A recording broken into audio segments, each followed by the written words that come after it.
Üçparçalık haqida qissa nomli əsərdəki oldingi 24 mingjonning payxon bağısı. Birinchisi Lübu zatning sarxili Chilanturuq otning. Hamda bu yerda Lübuning sayyingan Lübu uch qahramon bilan Xulovganda urushishi, Yuanmin Shoji tashqi qo'qitchi. Haqiqatan bu əsərdəki eng bir yuqori palla hisoblanadi. İkincisi Zhao Changshanlik Zhao Zulong. Hem bu yerda Zhao Yunning botirligining eng yuqori pallasi Changbanpoda oduni qutuldurmay deb Cao Caoning böktirmasiga 7 qatim büsib kirib, 7 qatim büsib chiqqanligi. Üçüncüsü Dian Wei. Hem bu yerda Dian Wei yengish parchalikda ko'rinmaydi, ko'rinishgan keng kitobda bor. Bu Cao Caoning eng dastlabki yo'lboshlanigini buning qo'g'dug'chisi. Bu ayni vaqtda Lü Bu bilan yakmak urushib, yengish ayrilmagan. Cao Caoning qo'g'dayman deb oxirida hayotidan ayrilgan. To'rtinchisi mana teşhir besilgan Guayu Guayuncang. O Cemlilayi deb nomlangan. Bu yerda Guayu payxonmanda 4-cü o'rin tizilgan bilan nurg'ullarning qalbida birinchi o'rin sanaladi. Chunki Wenyujang Huashong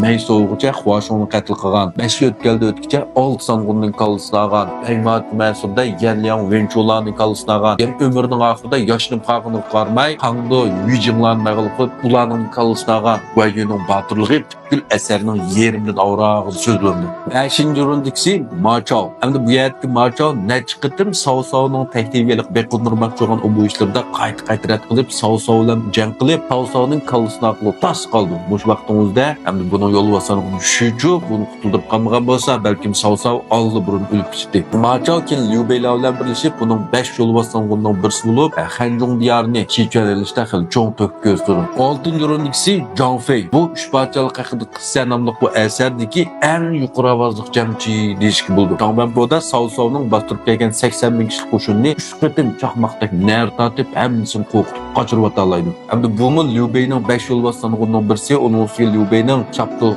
qasamlashgan birodari Liu Bei Jitvanning 0 dan boshlab oxirigacha buning to'kpisi nihoyat zo'r.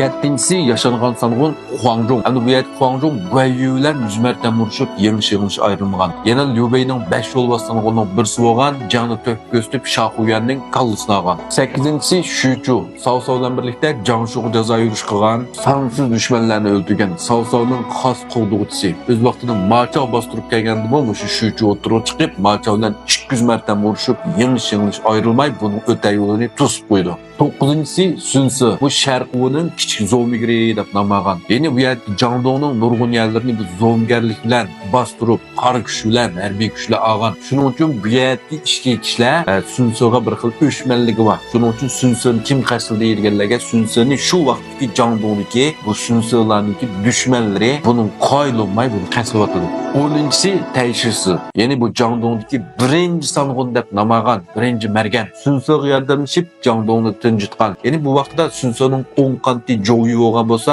so'l qanti dal mashu Taishisi. Hamda bumi yangi uchparchalik ancha ko'p ko'rinmaydi, faqat ismi bir shiqatim tilg'alindi. 11-si Shahudin. Hamda bumi Wei xonligining qurg'uvchilarining to'kpkar sanğullarının birisi. 14 yosh vaqtida bu botirligi bilan nom chiqargan. Keyin Cao Caoga ergishib, Cao Cao bilan nurg'un janglarni tan qilgan, buningga cho'ng to'klarni yaratib bergan. 12-si buning inisi Shahuyan. Bumi eng dastlabda Cao Caoga ergashgan botir sanğullarning birisi. Hamda kim Liu Bei bilan bo'lgan jangda Ding Juishanni saqlayman deb Huangjong tarafidan buning kallasini bitirdi. 13-si Zhang Liao. Sharqining ofat yulduzi deb nomlangan. Sharqidagilar Zhang Liao kiptu desa yig'layotgan balimi yig'isini to'xtatamiz shu vaqtida. Xifeydagi jangda 800 botir sarkarasini boshlablar Sharqining Najjunning kishlik qo'shinini tarmar qilib chekindirib o'tgan. 14-si Zhang He. Serxiyalqlar qo'zg'olon tinchlikda qatnashgan. Guandu urushi qatnashgan. Cao Caoga ergishib nurg'un janglarni qilgan. Oxirida Simayiga birlashib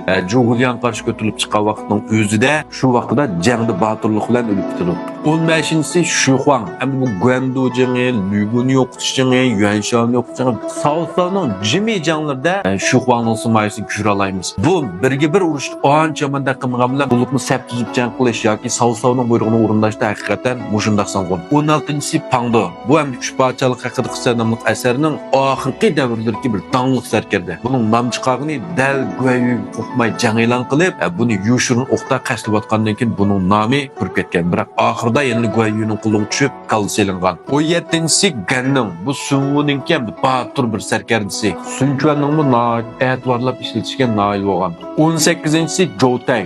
Bumu Sungu'nun dağlıq sərkərdisi. Köp qitim Sunçuanı qutquzvagan nurgun janlarda acayip batırlıq göstərgan. 19-ci Veyyan Şuxandan keyin dağlıq sərkərdisi. Qarsaq 5 yol basanğundan keyin bu Veyyan həqiqatan batır. Cengi Mayer, Liu Bei'nin Hanzhongdiyan tenjitişdimi zor töküp yaratqan, keyin Zhuguliang'a əgişib şimal quruşqağa vaxtıda nurgun töküplərini yaratıdı. 20-ci Zhang Shu. Əmdi bu keyin öz aldığı bəqbu aldı, keyin Cao bilan birləşib, bunu nurgun janlardımı xil töküplərini yaratıdı. 21-ci Wen Chou. Əmdi bu Yuan Shao'nun bir dağlıq sərkərdisi. Bunun əlamətimi həqiqatan yuqarıda tərkildi. Əmdi bu Guayu bunu bir mərtəbli qalısıya batqan. 22-ci Yan Liang.